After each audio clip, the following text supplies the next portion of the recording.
Deməli, yoldaşlar, gəldik, çatdıq əlavə bir dərsə, əlavə bir zamana. Deməli, əvvəl keçdiyimiz zamanlar yadınızdadır. Biz 3 dənə zamandan danışmışdıq və demişdik ki, bu zamanları istifadə edə bilirsinizsə, bu deməkdir ki, artıq siz rahat şəkildə fikrinizi ifadə edə bilərsiniz istənilən zamanda. Yəni, bilmədiyiniz hər hansı bir zamanı belə o zamanlara uyğunlaşdıra bilərsiniz. Yəni, məcbur deyil, keçmiş, bitmiş zaman istifadə edəsiniz. Keçmiş zaman, sadə zamanda da desəz, heç kim, bu nəsə başa düşülmədi, bu cümləni səhv qurdu deməz sizə. Amma təbii ki, düzgün danışmaq, yəni ingiliscə danışanda bir ingilis sizə xarici olduğunuza tərəddüd eləsin ki, sən ümumiyyətlə ingilis dilini sonradan öyrənmirsən. Bax, elə ingiliscəni öyrənmək lazımdır. Deməli, əlavə zamanımıza gəlirəm. Biz öyrənmişdik.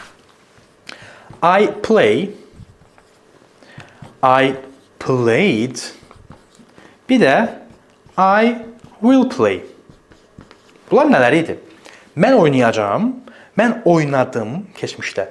Bir də mən oynayıram ümumiyyətlə. Yəni deyirəm ki, məsələn, I play chess. Mən şahmat oynayıram. Bu dəqiqə yox, ümumiyyətlə şahmat oynayıram. Amma bir də var ki, bu dəqiqə mənə zəng edirsiniz ki, aslan neyinirsən? Deyirəm ki, şahmat oynayıram. Bax, bu biraz fərqlidir və demək olar ki, bizim dövrümüzdə ingilis dili öyrənərkən insanların ən sürətli mənimsədiyi, ən sürətli qavradığı mövzulardan biri idi. Deməli, nə edirik? Struktura baxın bir dənə. Baş rolu qoyduq. Dedik ki, oynayan adam mən olum. Mən, I. To be-nin formasında qoyuruq və play-ə ing də artırırıq. I am playing deyirik. I am playing o deməkdir ki, mən bu dəqiqə oynayıram.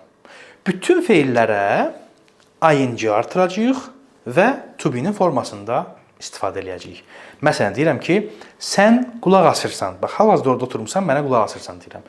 You are, you-ya görə are, listening. Bu deməkdir ki, sən bu dəqiqə qulaq asırsan. Desəm ki, you listen, bu deməkdir ki, sən ümumiyyətlə qulaq asırsan. You are listening, bu deməkdir ki, sən bu dəqiqə qulaq asırsan. Təbii ki, sualda, inkarda bilirsiniz, to be-nin forması qabağa keçir, inkarda ona not artırırıq. İntonasiya ilə heç nəyi dəyişmədən sualını verə bilərsiniz. I am doing something. Baxın, bu o deməkdir ki, indiki davam edici zamanda mən nəsə bir şey eləyirəm hal-hazırda. Danışa-danışa o hərəkət baş verir.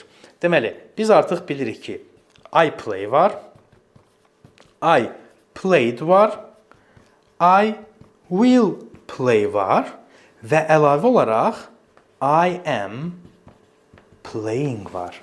Siz artıq 4 zaman bilirsiniz və görürsünüz ki, o qədər də çətin deyil, çox bəsitdir. Bundan sonrakılar da çox rahatdılar. Buradakı, bax, burada belədir. Bu, bir dənə də burada olacaq. Bura keçəndə biraz keçid nöqtəsi olacaq, ondan sonrakılar yenə rahat getmiş olacaq. Məncə siz də həyəcanlısınız növbəti dərslər üçün, amma əminəm ki, hamısını həzm eləyə-eləyə, hamısını dərindən öyrənə-öyrənə gedirsiniz. Artıq şəkilləri, cümlələri deyərkən hiss eləməyə çalışın ki, siz onu bu dəqiqə eləyirsiniz. Yəni, I am learning deyəndə siz hiss eləyin ki, mən bu dəqiqə öyrəndiyimi qarşı tərəfə ötürürəm ki, I am learning, I am listening, I am speaking right now. Bu dəqiqə danışıram mən. Bax, onu dediyinizi hiss eləyin. Belə, növbəti mövzuda görüşərik. Özünüzə yaxşı baxın. Hələlik.